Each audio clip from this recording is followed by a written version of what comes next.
Yep, we got us one. A championship. Oklahoma City has entered Title Town. Damn. I'm proud for the city, man. For sure. Oh.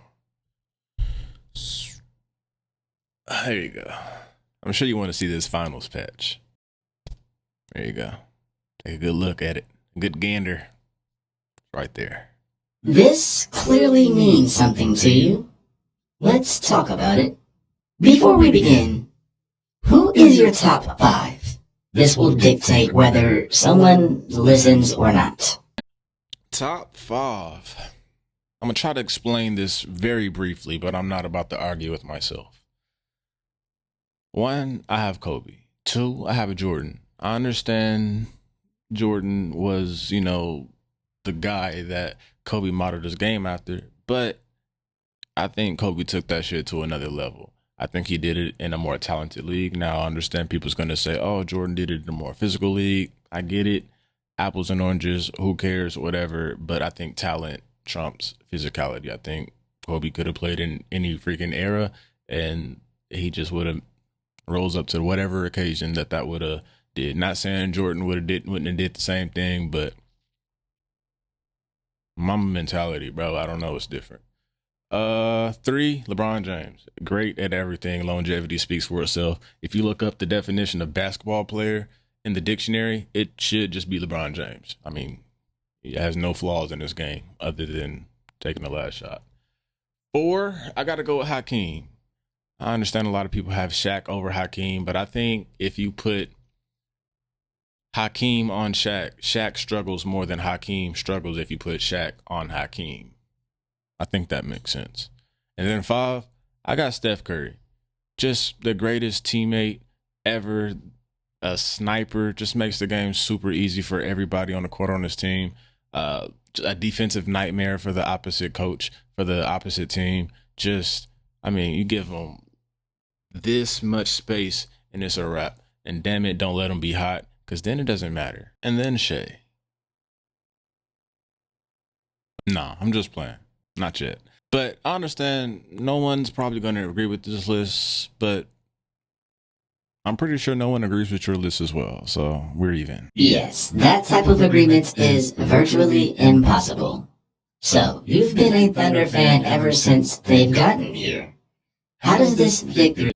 Don't get me wrong, it was a great feeling. It is a great feeling.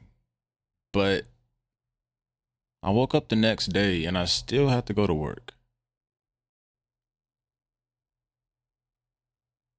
So a little bit of it is kind of like, okay, now what? For me, at least. Now, I understand the city is growing, it's thriving, everybody's happy, everybody's cheerful.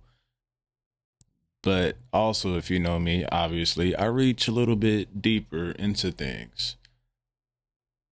And I was at the parade and I'm thinking like, God, there's a lot of people at this parade. We can really get behind things if we want to. We can really support the things that we want to. And I'm sitting up at the top of the Scissor Park and I'm just thinking to myself, like, what if everybody actually cared about the things that we should care about?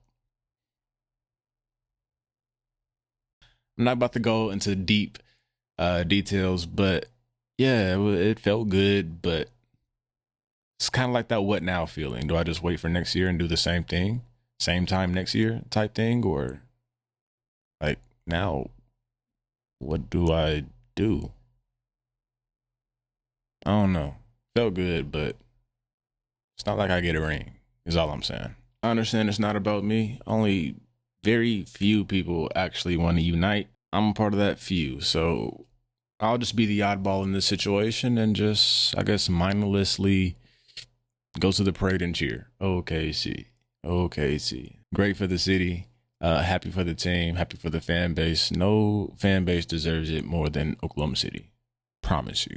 You've been a fan since they came to OKC. What do you remember about that first season? Well, shit, I remember before that, 2005, Katrina hit. We had New Orleans / Oklahoma City Hornets back with Chris Paul, Desmond Mason, J.R. Smith, Speedy Claxton, Byron Scott was the head coach. I remember that group. And then I remember Seattle Supersonics are coming to Oklahoma City. Then I'm thinking about, okay, what's going to be our name? What's going to be our logo? All these sorts of things. And everybody, then all of a sudden, it's given to the public. And it's like, oh, we're the Thunder. And this is our logo. This is our colors. But it's grown on us.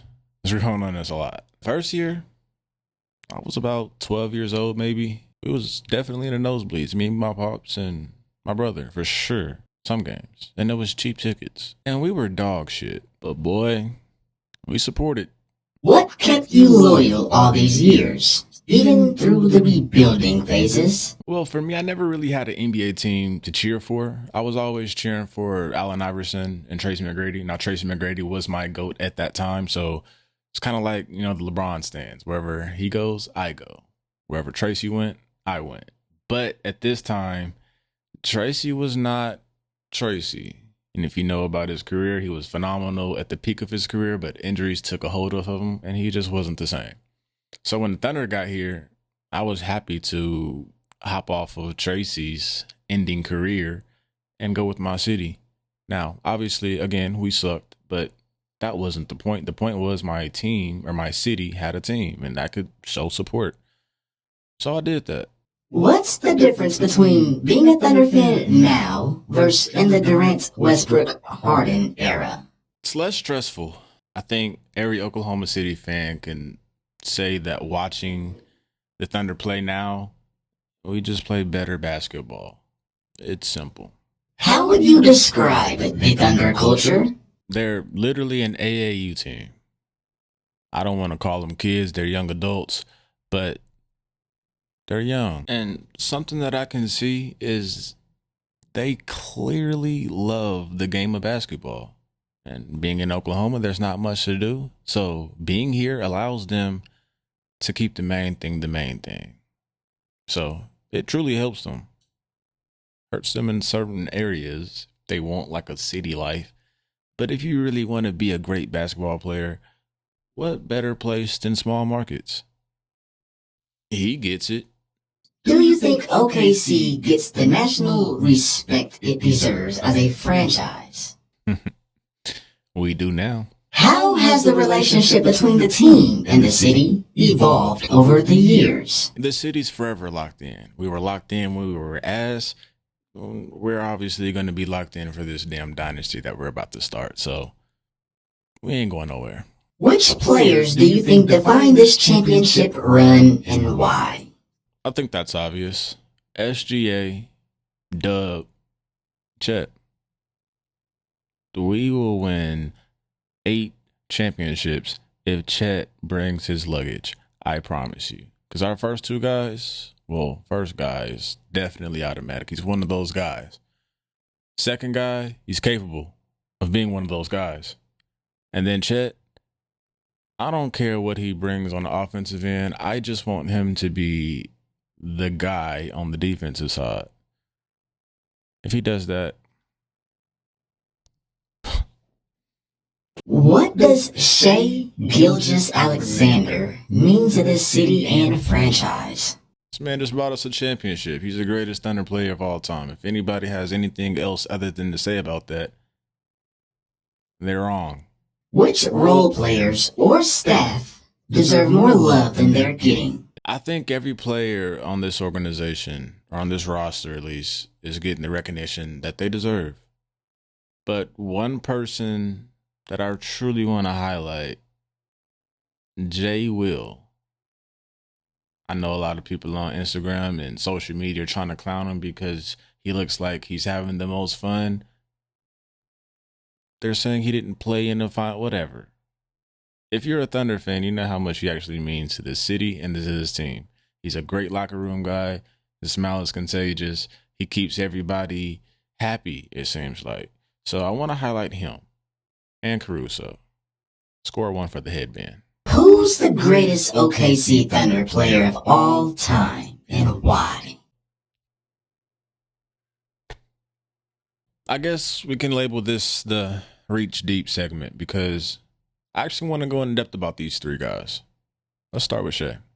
The thing that I love about Shai the most is I tell a lot of people, and I'll just let the cat out of the bag, who cares? Tell a lot of people, if you want to be great as an athlete, your job is to manipulate the person in front of you. If you can make this person take that foot and put it right here so you can gain leverage to do whatever the hell you need to do or get around or do whatever, then 9 times out of 10, you're going to win. If you can put that person in bad position, positioning is everything. If you, whatever sport, positioning is everything. Then you can have your way with everything. And what Shai said, I don't know what I'm going to do. I just react. He gets it. Those are the guys who gets it. Those the guys who have that extra mental past just the physical. He just gets it, man. So Shai is clearly number one. And Shai's going to be a part of that top 5 group. Russ is second. And it's not even close. We're not talking about talent here. We're talking about just the greatest Thunder player. And Russ, 3 straight triple doubles, 3 years in a row is crazy. I don't care if he was trying to do it. I don't care. But just showing up every single game, giving up that much energy with Oklahoma City on your chest. Well, you know what I mean. Day in, day out, repping us. He held us down. So it's only right for us to hold him down for life. I still think he's a bull in a china shop. I'll always call him that. But that's just how he plays. That's who he is. You got to take the negatives with the positives. And there's a lot of negatives. But he is still our second greatest player in history. And then you got KD. The greatest role player in NBA history. Yeah, I said it. Role player. Now, talent-wise, shit. He's probably a top 3 talent in NBA history. Capable of putting the bucket on anybody. From anywhere. Anyhow. But the reason why I call Kevin Durant a role player, the greatest role player ever, is because you can generally plug and place him on any team, and that team might get better. If you place any of the greats on any team, something happens with that team, whether it's a chemistry flaw, a chemistry imbalance, whether it's somebody getting mad, something happening, somebody needs the ball, something happens. If you put Jordan on a Warrior team with Curry, Jordan is probably going to be pissed because Curry needs that peel too. Greatest role player? How could you? I just feel like he gets far too much love for his potential, not for his output. His output, what has he done? 2 rings, 2 final MVPs. Yet he did it with the greatest point guard in NBA history. And what is the point guard's role of an NBA team? Make the job easier for everybody else on the court, right? Yes. And I just said Kevin Durant is the greatest role player in NBA history. You know who else is a pretty damn good role player? Andre Iguodala. Now, you know who else has a finals MVP? Andre Iguodala. Are you saying Andre Iguodala is better than Steph? No, you're not. You bet not.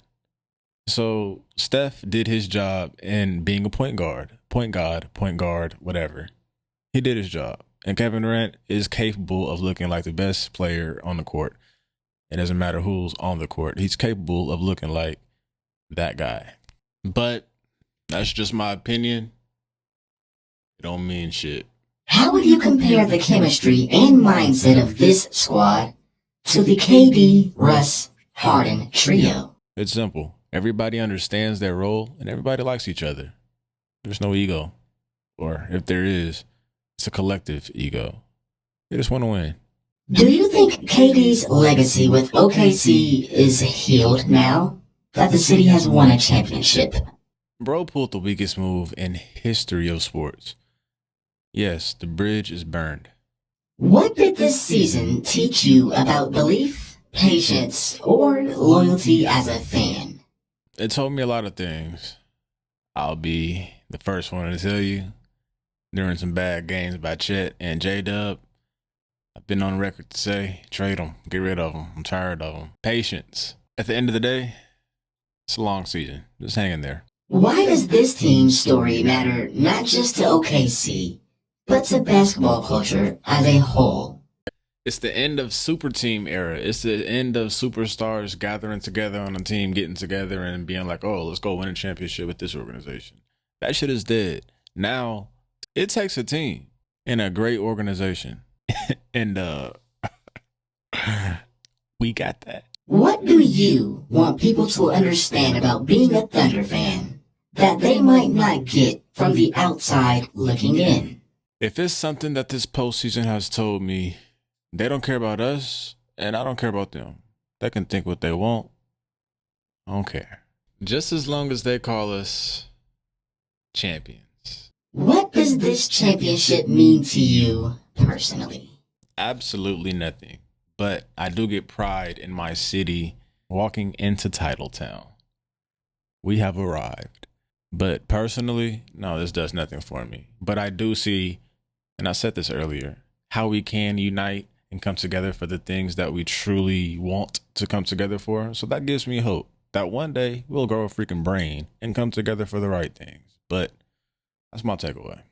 And how was your very first parade? The parade was bonkers. I kind of had a weird experience. Not the best experience, but a solid experience. I had one objective, really two objectives when I first got there. Just in general, I had two things that I really wanted to do. One, I wanted to take a picture of the Larry O'Brien trophy and take a picture of Shai. If I could get both of those knocked out in one, golden picture. Here's the problem. I got there at 8:30 and I parked around Midtown area, around Collective. And I thought that I could get a Lime scooter and kind of just make my way down to Scissortail Park. Nope, everything's blocked off. Too many people can't do that. So I start walking all the way down to Scissortail Park, but unfortunately I end up oddly on the opposite side of the road where I wanted to be or needed to be or thought I should be. So I spend maybe an hour and a half basically walking back and forth looking for a crosswalk. There is no crosswalk for miles and I don't understand that, but whatever. So I can't really get into position because everybody's all in front and there's so many people, it's packed up, and obviously they're not letting, I'm not taking risk of an elbow hitting my camera. I'm not doing that. So I'm just doing everything basically like this. Whatever. I'm getting some good pictures, good footage, and I have a picture of the Larry O'Brien trophy and Hartenstein is holding it above his head. And all I'm thinking about is, where the hell is Shai? I have not seen Shai. So that whole day, I did not see Shai. But again, I had that golden picture with the trophy above Hartenstein's head. I get on Instagram, Okc Thunder Instagram page, and I see that video of Hartenstein holding the trophy above his head. And they kind of zoom out and show the picture of like kind of what's going on. He's facing that way. We're facing like his backside, the back of his head. And in the video, you can clearly see that Shai is off the bus, like mingling with the people. Obviously, I can't see it. It's on the opposite side of us, and I'm on the opposite side of the road. And the bus is basically blocking everything, plus the people. I'm literally looking at the ass of the action. But I did not meet my mission that day. A lot of sweat for no reason. But all in all, next year, we'll be better equipped for the job. So, Thunder up 2025, wrapping it up. This was a hell of a season. I'm glad this year is over. I was one of those guys that when we lost, I wouldn't listen to the radio, no podcasts. When we won, I would obviously turn it on. I don't want to hear shit negative. I would damn near drive into work silent. So I'm glad that the season is over. No more stress. I can go to sleep, wake up, just kind of get about my day. So nonetheless, I do appreciate you staying for me for the longevity of this fantastic finals recap. We did it. Titletown, Oklahoma City. Deserve this. So appreciate it. Like, share, subscribe, and I shall see you next time. All they want, all they want.